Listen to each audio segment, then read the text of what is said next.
Nia Ramasari SPD. Saya adalah guru BSM atau Budaya dan Sastra Minangkabau pada SMP Negeri 4 Kota Solo. Kali ini saya akan memperagakan pembelajaran berbasis digitalisasi. Selamat menyaksikan.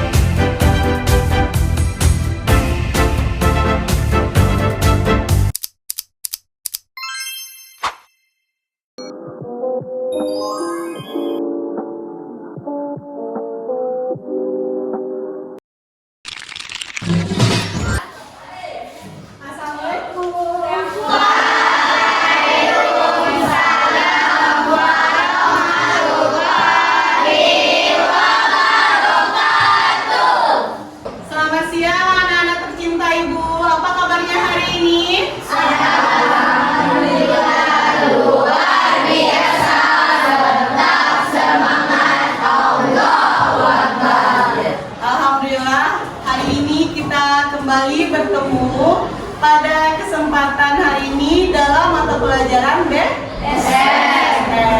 Apa masih semangat belajar hari ini? Masih. Alhamdulillah.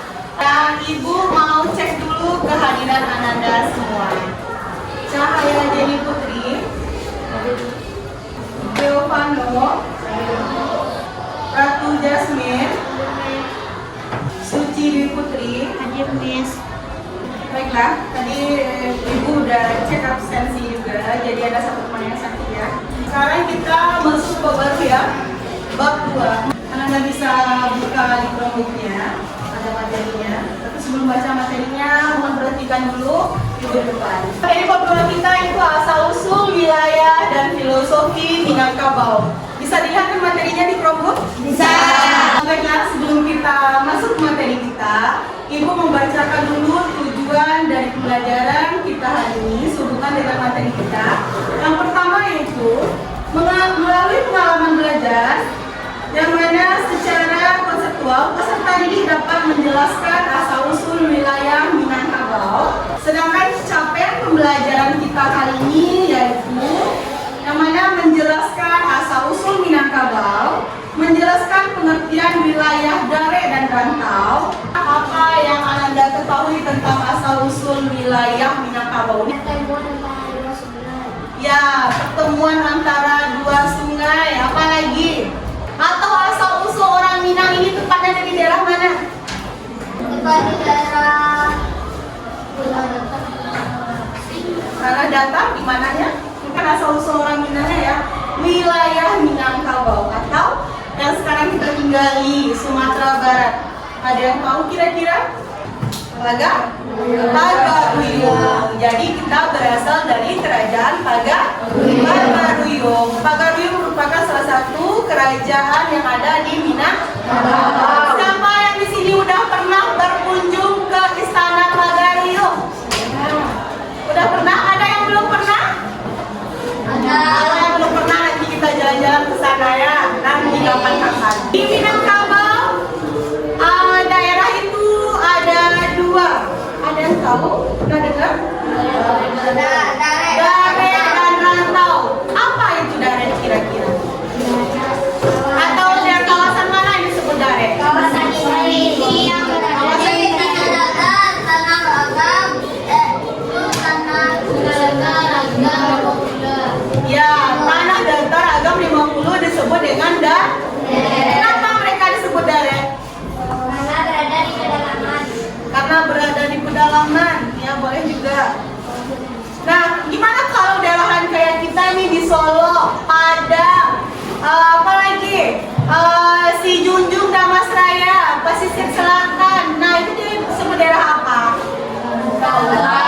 Rantau. Nah, jadi yang itu kan sudah pernah belajar asal-usul wilayah dan filosofi Minangkabau, yang mana kita berasal dari daerah Pagaruyung. Nah, dan di Minangkabau juga ada daerahnya terbagi dua, yaitu Dare dan Rantau. Dan coba perhatikan perembuknya. Di sana ada beberapa teks narasi tentang filosofi dan asal-usul wilayah di Minangkabau. waktu membaca lebih kurang 5 menit cukup? Ya, coba baca dulu 5 menit. Nanti Ibu mau tanya apa yang Ananda ketahui setelah membaca itu.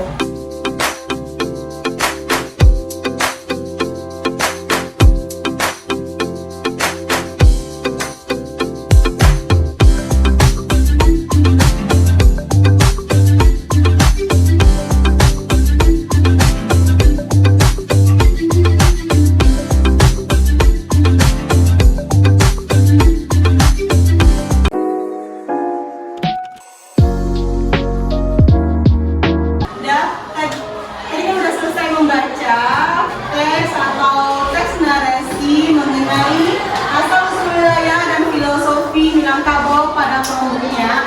Sekarang Ibu mau tanya, kira-kira apa informasi yang Ananda dapatkan atau yang Ananda ketahui mengenai asal-usul wilayah dan filosofi Minangkabau dari teks tersebut? Dan siapa yang bisa jawab? Ya, Kalian? Minangkabau berasal dari kata Minangkabua atau Minangkabuan yang artinya pertemuan dua muara sungai. Ya, Minangkabau berasal dari kata Minangkabua.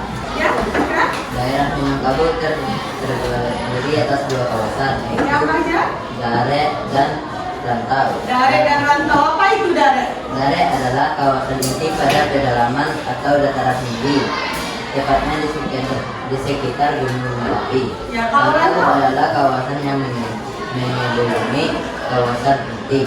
ya, jadi semuanya tahu Gunung Merapi? Kawasan yang berada di sekitaran Gunung Merapi karena mereka berada di dataran tinggi makanya disebut dengan kawasan inti. Kalau daerah rantau, daerah yang keluar dari itu atau dataran rendah seperti kita Solo, Padang, pesisir selatan itu disebut dengan kawasan rantau. Nah, siapa lagi yang bisa kasih tambahan asal-usul Minangkabau ya? Berdasarkan mitologi, orang Minangkabau mewakili sejarah pemimpin Masedonia, yaitu Zulkarnain atau Alexander the Great. Ya, jadi secara sejarahnya Minangkabau ini berasal dari pemimpin Masedonia yang mana berada di dataran arah Cina. Nah, beliau itu dulu memimpin daerah di kawasan Asia ini. Jadi, beliau mempunyai 3 putra. 3 putra beliau itu dulu salah satunya berlayarlah ke Gunung Merapi, yaitu Sultan Maharaja di Raja. Nah, beliau merupakan anak bungsu dari Raja Alexander the Great atau dikenal dengan Zulkarnain. Nah, kira-kira ada lagi yang mau kasih tambahan? Tadi kan ada daerah Dare dan Rantau. Dare itu dia mempunyai daerah lagi terbagi 3 atau biasa disebut dengan Luha Nantigo. Siapa yang bisa jawab? Ya, kita. Daerah-daerah di Minangkabau memiliki tiga luha. Apa aja? Luha Tanah Datar, Jambi dan sekitarnya. Ya. Luha Ambon, daerah rantaunya Pasaman, Pajamba dan sekitarnya. Luha Limbu, Luha daerah rantaunya Riau dan sekitarnya. Yang mana memiliki daerah rantaunya Gresik. Ya, jadi benar ketika Luha Nantigo itu terdiri dari Luha Tanah Datar, Agam, dan Limau Jadi ini disebutlah kawasan inti karena kawasan ini berada di sekitaran Gunung Merapi. Dan ketiga luha ini memiliki daerah rantaunya masing-masing. Dan selain itu, Minangkabau ini juga terbentuk tidak hanya berdasarkan nama atau cerita sejarah saja, tetapi juga ada berdasarkan legenda atau tambo. Nah, siapa yang tahu apa menurut tambo asal-usul Minangkabau itu gimana? Siapa yang tahu? Kenapa namanya Minangkabau?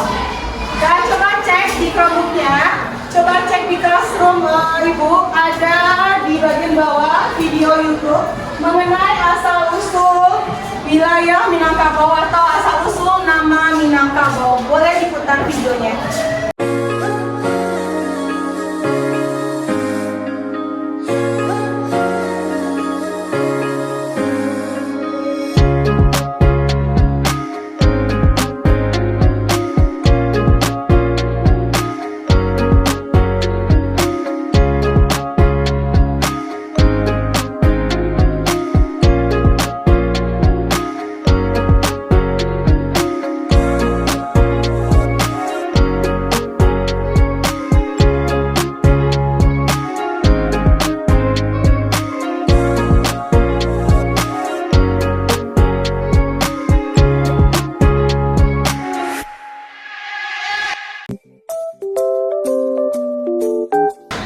Tadi semuanya sudah menyaksikan video tentang asal mula nama Minangkabau. Nah, gimana videonya, menarik nggak? Menarik! Ya.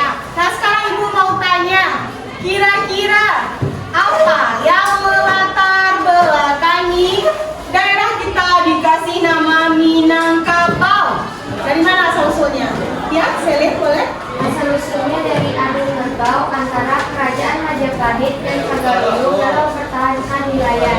Ya, benar. Jadi merupakan adu kerbau antara kerajaan Majapahit dan Pagaruyung dalam mempertahankan daerah ulayat. Nah, karena dulu ada perluasan daerah Majapahit ingin mengambil daerah kita. Nah, makanya kerajaan Pagaruyung berusaha mempertahankan daerah kita atau tanah ulayat kita dengan mengadakan adu kerbau. Biasanya pertempuran itu antara kerajaan itu prajurit kan biasanya yang berperang untuk mempertahankan daerah kekuasaan. Nah, ini antara Pagaruyung dan Majapahit, kenapa diadakan adu kerbau? Kenapa bukan prajuritnya yang berperang? Kira-kira ada yang tahu nggak? Kenapa alasannya? Ya, Bu? Menghindari pertumpahan darah. Ya, benar sekali, untuk menghindari pertumpahan darah. Karena kalau ada pertumpahan darah, banyak rakyat yang menjadi korban karena mereka harus jadi prajurit, yang belum tentu juga kita menang. Iya kan? Ya. Kalau kita adu jotos belum tentu kita menang. Nah, makanya pemuka ulama atau pemuka adat pada zaman itu menyarankan kepada raja, yaitu Raja Aditya Warman, meminta gimana kalau kita adakan saja adu kerbau, dan ternyata itu diiyakan oleh kerajaan Majapahit dan mengutuslah utusan dari kerajaan Majapahit. Kira-kira siapa yang diutus dari kerajaan Majapahit untuk datang ke kerajaan Pagaruyung?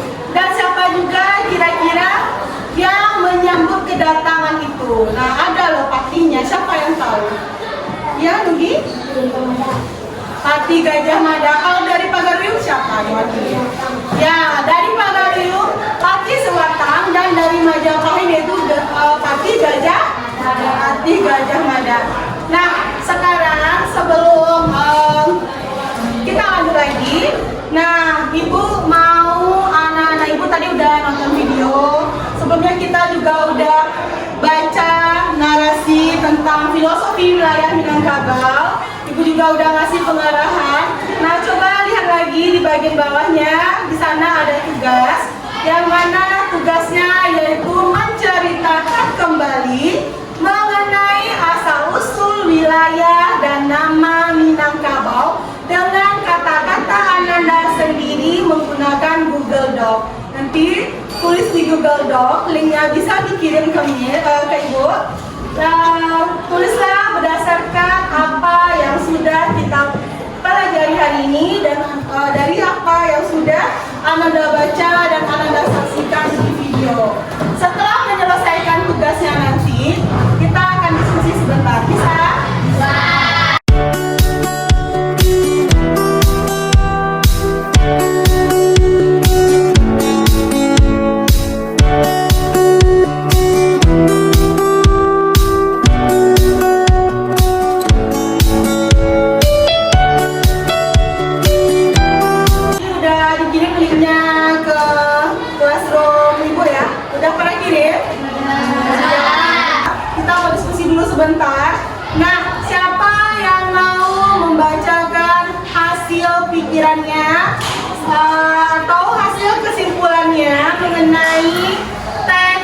filosofi dan asal usul wilayah Minangkabau. Siapa yang mau?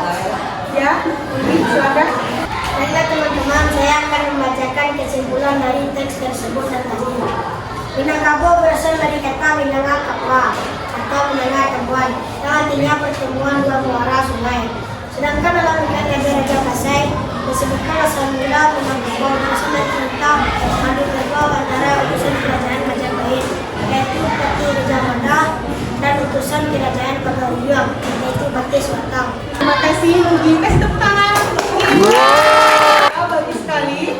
Nah, tadi Nugi menyebutkan kalau Minangkabau itu berasal dari kata Minangkabua, dan sedangkan berdasarkan cerita Raja-Raja Pasai yaitu berasal dari adu kerbau. Nah, siapa lagi yang bisa menambahkan? Kalian boleh ke depan. Assalamualaikum warahmatullahi wabarakatuh. Minangkabau terdiri atas dua kawasan, yaitu Daret dan Rambang. Daerah Daret terdiri dari dua yang dikenal dengan sebutan Gua Nadigo. Di Minangkabau ada sebuah kerajaan dengan nama Kerajaan Pagawiyang yang dipimpin oleh Raja Aditya Warman. Terima kasih. Kasih aplaus untuk kalian. Untuk latihan selanjutnya, coba cek latihan 2 di Classroom.